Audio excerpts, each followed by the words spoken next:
Mga sir, ma'am, ito, kukuha tayo ng talbos ng kamote dito sa likod ng bahay.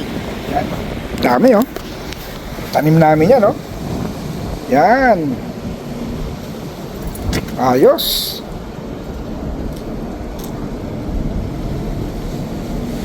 Yan, mga tanim namin.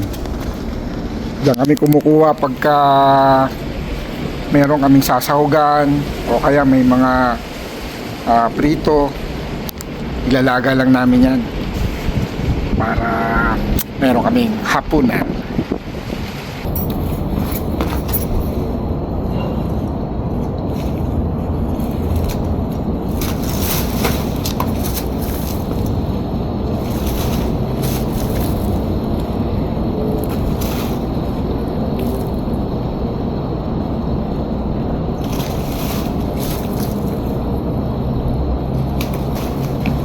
Oh, dami.